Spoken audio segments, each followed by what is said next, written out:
नमस्कार दोस्तों, स्वागत है आप सभी का आपके अपने YouTube चैनल हिंदी शिक्षालय पर।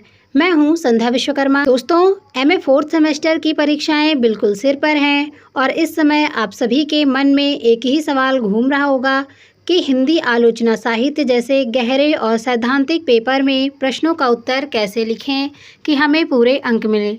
आप सब जानते हैं कि परीक्षा के इस आखिरी दौर में विगत वर्षों के प्रश्न पत्र PYQs हमारे सबसे बड़े मार्गदर्शक होते हैं, लेकिन सिर्फ प्रश्नों को जान लेना काफ़ी नहीं है, बल्कि यह जानना जरूरी है कि 14 नंबर के एक दीर्घ उत्तरीय प्रश्न में परीक्षक हमसे किस तरह के उत्तर की उम्मीद करता है।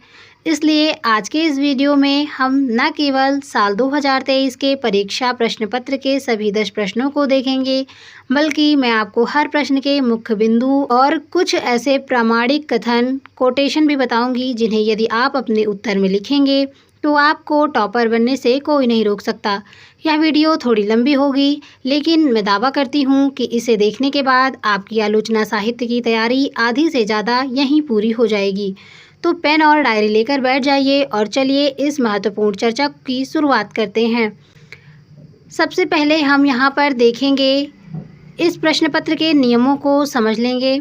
हमें यहाँ पर समय जो मिलता है वो 3 घंटे का मिलता है और हमें मैक्सिमम मार्क्स जो मिलते हैं वो 70 नंबर मिलते हैं।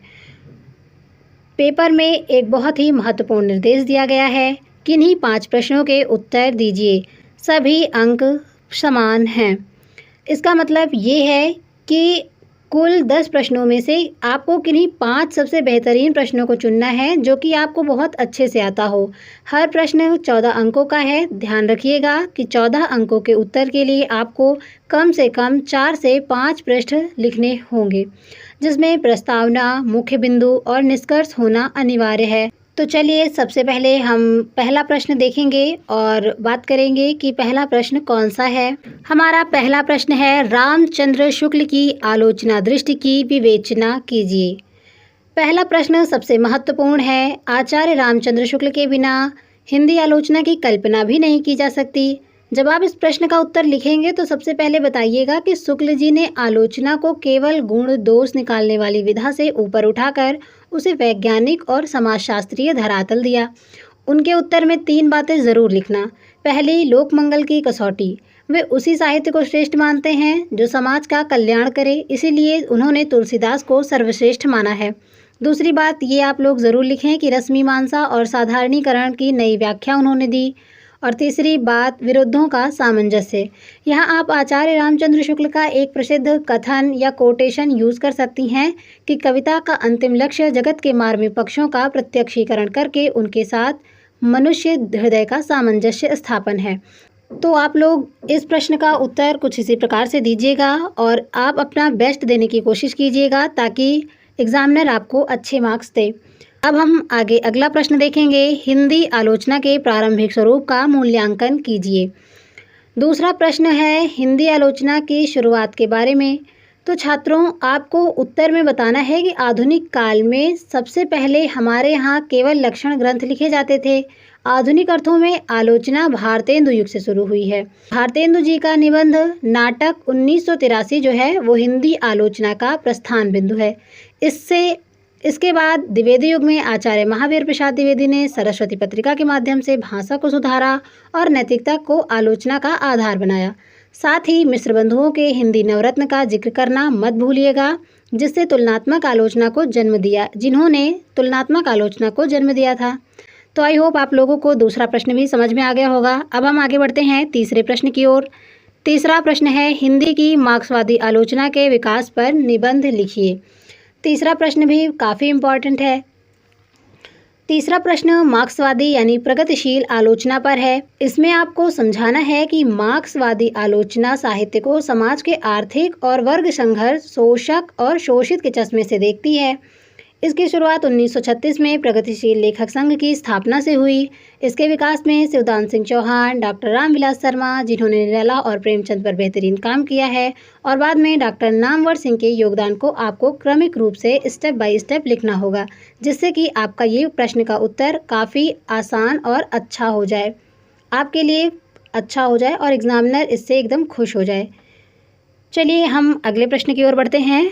चौथा प्रश्न है नई समीक्षा की प्रमुख प्रवृत्तियों का निरूपण कीजिए।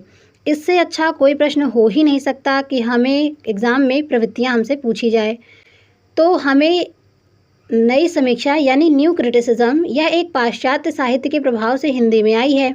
इसकी सबसे बड़ी विशेषता यह है कि यह कवि के जीवन या इतिहास के महत्व को नहीं देती, बल्कि मूल पाठ यानी टेक्स्ट को ही सर्वोपरि मानती है।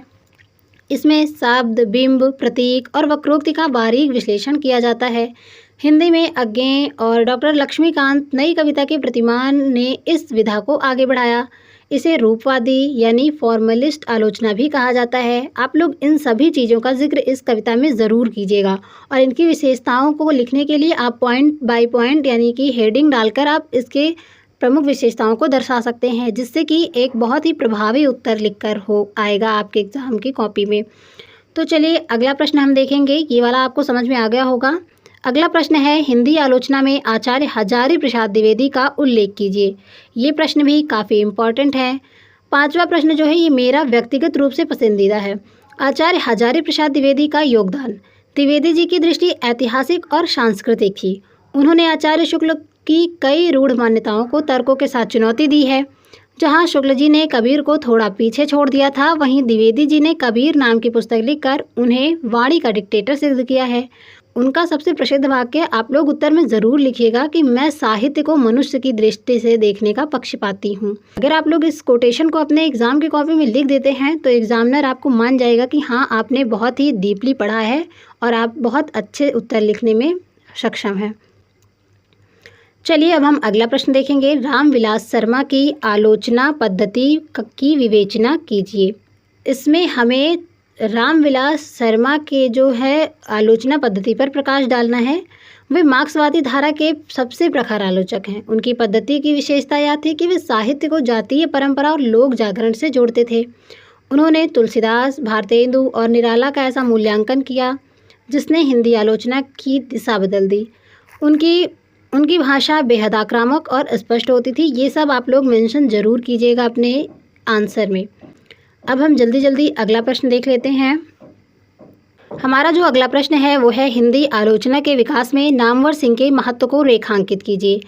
अब हम नामवर सिंह के बारे में बात करेंगे। नामवर सिंह जी मार्क्सवादी आलोचना को कट्टरता से बचाते हैं और उसमें सौंदर्य को जोड़ते हैं। उनकी दो पुस्तक काव्य के नए प्रतिमान, जिसमें उन्होंने मुक्तिबोध की कविता अंधेरे में को स्थापित किया है, और दूसरी परंपरा की खोज जो हजारी प्रसाद द्विवेदी पर आधारित है। इन दोनों का विश्लेषण आपको उत्तर में विस्तार से करना होगा, जिससे कि ये प्रश्न का उत्तर काफ़ी प्रभावी हो जाए। अब हम अपने अगले प्रश्न पर बढ़ेंगे। अब हमारा अगला प्रश्न है हिंदी आलोचना में निर्मला जैन के योगदान का उल्लेख कीजिए। सेम आपको इनके योगदान का भी उल्लेख करना है, जैसे आचार्य रामचंद्र शुक्ल और आचार्य हजारी प्रसाद द्विवेदी के योगदान का उल्लेख किया गया है। अब हम आगे देखेंगे समकालीन हिंदी आलोचना की विवेचना कीजिए। ये हमारा 9वां प्रश्न है। इसमें हम आज के दौर 1990 के बाद की आलोचना पर बात करेंगे। आज की आलोचना किसी विचारधारा में नहीं बंधी है, बल्कि यह अस्मितामूलक विमर्शों पर टिकी है। आज की आलोचना किसी एक विचारधारा में नहीं बंधी है, बल्कि यह अस्मितामूलक विमर्शों पर टिकी है।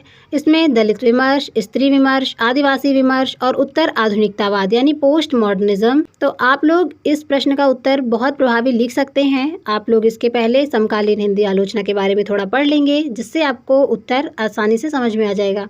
अब हम अपने आखिरी और 10वें सवाल की ओर बढ़ेंगे, जो कि है डॉक्टर नगेंद्र अथवा विश्वनाथ त्रिपाठी का हिंदी आलोचना में योगदान पर प्रकाश डालिए। डॉक्टर नगेंद्र एक प्रसिद्ध रसवादी आचार्य और मनोवैज्ञानिक आलोचक माने जाते हैं।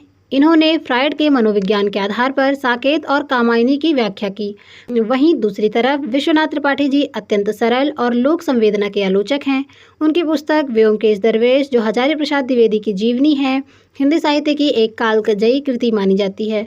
तो आप लोग इसका उत्तर बहुत अच्छे से लिख सकते हैं। आप लोग इनके बारे में थोड़ा सा पढ़ लेंगे तो उत्तर लिखने में आपको आसानी होगी। अब हम थोड़ी सी बात कर लेंगे समय का बंटवारा हम कैसे करें। आपके पास 3 घंटे यानी 180 मिनट का टाइम होता है और आपको 5 प्रश्न करने होते हैं, यानी एक प्रश्न के लिए आपको अधिकतम 32 से 35 मिनट ही देने हैं।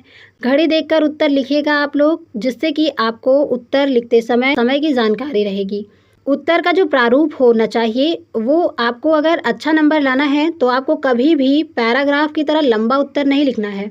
हमेशा पहले प्रस्तावना, फिर मुख्य बातों को हेडिंग्स या पॉइंट्स में, बीच बीच में प्रामाणिक कोटेशंस और अंत में निष्कर्ष ज़रूर लिखें, जिससे कि आपका उत्तर बहुत प्रभावी हो जाए और आपको एग्जामिनर अच्छे मार्क्स दें। तो आई होप आप लोगों को मेरी ये वीडियो और ये क्वेश्चन समझ में आ गए होंगे, और जो मैंने आपको बताया कि उत्तर कैसे लिखने हैं, टाइम मैनेजमेंट कैसे करना है, ये सब आपको अच्छे से समझ में आ गया होगा। अगर वीडियो आपको पसंद आई हो तो वीडियो को एक लाइक ज़रूर करें। इसे अपने कॉलेज के दोस्तों और व्हाट्सएप ग्रुप में शेयर कीजिए ताकि सबकी मदद हो सके। और हाँ, चैनल को सब्सक्राइब करना बिल्कुल मत भूलना। आप सभी को आने वाली परीक्षाओं के लिए मेरी तरफ से ढेर सारी शुभकामनाएं।